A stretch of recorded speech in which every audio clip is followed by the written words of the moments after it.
Dopo il tragico schianto di sabato lungo la Triestina è scattata una gara di solidarietà a Mirano dove vive la famiglia coinvolta. Nell'incidente hanno perso la vita papà e figlia di 35 e 12 anni, mentre la moglie 37enne e gli altri due figli di 6 e 7 anni sono ancora ricoverati all'ospedale dell'Angelo a Mestre in gravi condizioni, ma sembra fuori pericolo. In ospedale anche la cuginetta 14enne, così come l'autista dell'autobus. Gara di solidarietà, dicevamo, per aiutare la famiglia di origine moldava, madre e due figli sopravvissuti allo schianto. I fondi possono essere raccolti in Piazza Moro, ma anche al Duomo e nella parrocchia di San Leopoldo, dove sono state predisposte delle cassettine per raccogliere le offerte.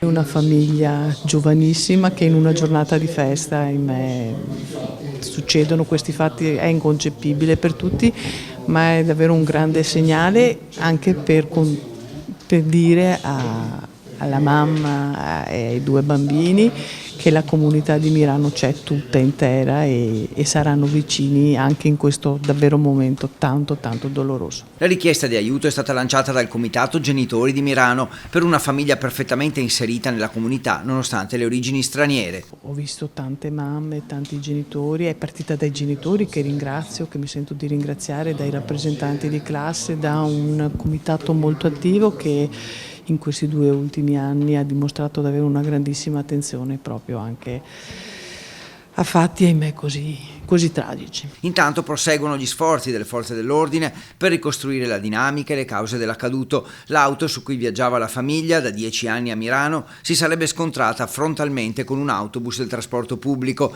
e si cerca di capire come sia potuto accadere. La famiglia aveva trascorso una giornata a Jesolo al mare e stava tornando a casa a Mirano.